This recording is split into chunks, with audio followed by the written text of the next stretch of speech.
A Dance in Fire by Argonian Account. A Clerk's Adventures in Valenwood. Chapter 6. Decumus Scotti sat down, listening to Leodes Eurus. The clerk could hardly believe how fat his former colleague at Lord Atreus's building commission had become. The piquant aroma of the roasted meat dish before Scotti melted away. All the other sounds and textures of Prithala Hall vanished all around him, as if nothing else existed but the vast form of Eurus. Scotti did not consider himself an emotional man, but he felt a tide flow over him at the sight and sound of the man whose badly written letters had been the guideposts that carried him from the imperial city back in early frostfall. "Where have you been?" Eurus demanded again. "I told you to meet me in Falinesti weeks ago." "I was there weeks ago," Scotti stammered, too surprised to be indignant. "I got your note to meet you in Athay, and so I went there, but the Khajiit had burned it to the ground. Somehow I found my way with the refugees in another village, and someone there told me that you had been killed." "And you believed that right away?" Eurus sneered. "The fellow seemed very well informed about you. He was a clerk from Lord Fanek's building commission named Reglius, and he said that you had also suggested that he come down to Valenwood to profit from the war." "Oh, yes," said Eurus after thinking a moment. "I recall the name now. Well, it's good for business to have two representatives from Imperial building commissions here. We just need to all coordinate our bits, and all should be well." "Reglius is dead," said Scotti. "But I have his contracts from Lord Fanek's commission." "Even better," gasped Eurus, impressed. "I never knew you were such a ruthless competitor, Decumus Scotti. Yes, this could certainly improve our position with the Sylvanar. Have I introduced you to Bast here?" Scotti had only been dimly aware of the Bosmer's presence at the table with Eurus, which was surprising given that the Mer's girth nearly equalled his dining companion. The clerk nodded to Bast, coldly, still numb and confused. It had not left his mind that only any hour earlier Scotti had intended to petition the Sylvanar for safe passage through the border back to Cyrodiil. The thought of doing business with Eurus after all, of profiting from Valenwood war with elsewhere, and now the second one with the Somerset Isle, seemed like something happening to another person. "Your colleague and I were talking about the Sylvanar," said Bast, putting down the leg of mutton he had been gnawing on. "I don't suppose you've heard about his nature?" "A little, but nothing very specific. I got the impression that he's very important and very peculiar." "He's the representative of the people, legally, physically, and emotionally," explained Eurus, a little annoyed at his new partner's lack of common knowledge. "When they're healthy, so is he. When they're mostly female, so is he. When they cry for food or trade, or an absence of foreign interference, he feels it too, and makes laws accordingly. In a way, he's a despot, but he's the people's despot." "That sounds," said Scotti, searching for the appropriate word, "like bunk." "Perhaps it is," shrugged Bast. "But he has many rights as the voice of the people, including the granting of foreign building and trade contracts. It's not important whether you believe us. Just think of the Sylvanar as being like one of your mad emperors, like Pelagius. The problem facing us now is that since Valenwood is being attacked on all sides, the Sylvanar's aspect is now one of distrust and fear of foreigners. The one hope of his people, and thus of the Sylvanar himself, is that the Emperor will intervene and stop the war." "Will he?" asked Scotti. "You know as well as we do that the Emperor has not been himself lately." Eurus helped himself to Reglius's satchel and pulled out the blank contracts. "Who knows what he'll choose to do or not do? That reality is not our concern. But these blessings from the late good Sir Reglius make our job much simpler." They discussed how they would represent themselves to the Sylvanar into the evening. Scotti ate continuously, but not nearly so much as Eurus and Bast. When the sun had begun to rise in the hills, its light reddening through the crystal walls of the tavern, Eurus and Bast left to their rooms at the palace, granted to them diplomatically in lieu of an actual immediate audience with the Sylvanar. Scotti went to his room. He thought about staying up a little longer to ruminate over Eurus's plans and see what might be the flaw in them, but upon touching the cool, soft bed, he immediately fell asleep. The next afternoon Scotti awoke, feeling himself again. In other words, timid. For several weeks now he had been a creature bent on mere survival. He had been driven to exhaustion, attacked by several jungle beasts, starved, nearly drowned, and forced into discussions of ancient Altmeri poetical works. The discussion he had with Eurus and Bast about how to dupe the Sylvanar into signing their contracts seemed perfectly reasonable then. Scotti dressed himself in his old battered clothes and went downstairs in search of food and a peaceful place to think. "You're up!" cried Bast upon seeing him. "We should go to the palace, now!" "Now?" whined Scotti. "Look at me, I need new clothes. This isn't the way one should dress to pay a call on a prostitute, let alone the voice of the people of Valenwood. I haven't even bathed." "You must cease from this moment forward being a clerk, and become a student of mercantile trade," said Leodis Eurus grandly, taking Scotti by the arm and leading him into the sunlight boulevard outside.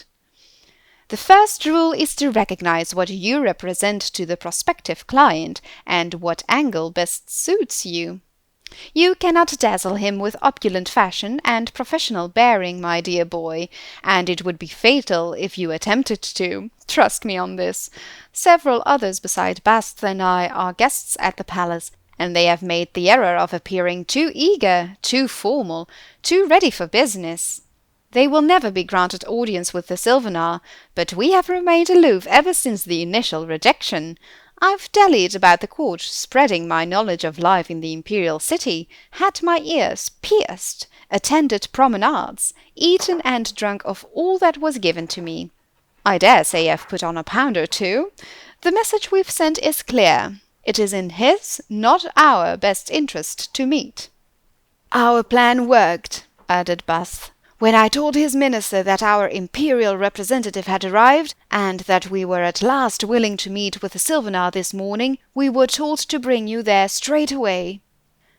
"Aren't we late, then?" asked Scotti. "Very," laughed Eurus. "But that's again part of the angle we're representing. Benevolent disinterest. Remember, not to confuse the Sylvanar with conventional nobility. His is the mind of the common people. When you grasp that, you'll understand how to manipulate him." Eurus spent the last several minutes of the walk through the city expounding on his theories about what Valenwood needed, how much, and at what price.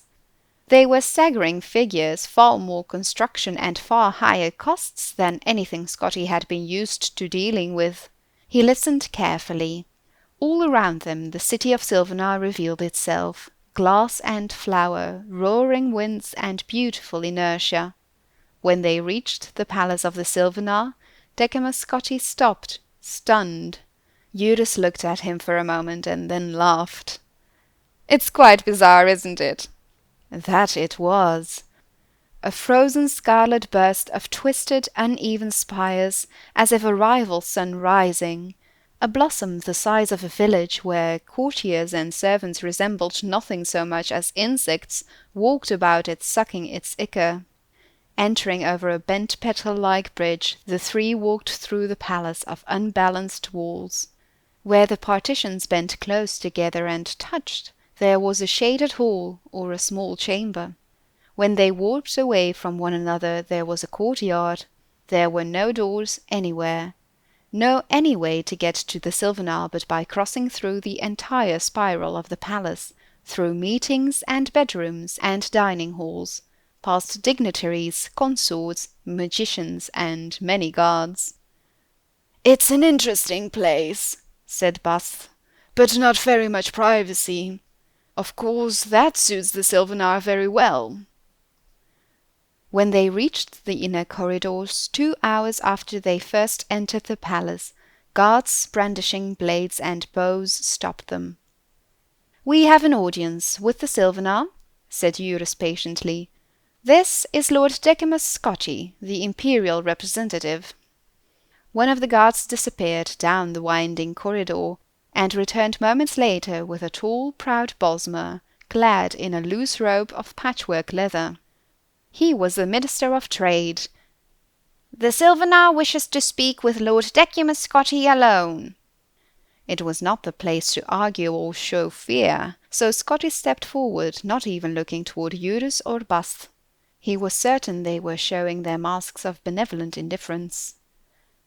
Following the minister into the audience chamber, Scotti recited to himself all the facts and figures Eurus had presented to him. He willed himself to remember the angle and the image he must project. The audience chamber of the Sylvanar was an enormous dome, where the walls bent from bowl-shaped at the base inward to almost meet at the top. A thin ray of sunlight streamed through the fissure, hundreds of feet above, and directly upon the Sylvanar, who stood upon a puff of shimmering grey powder.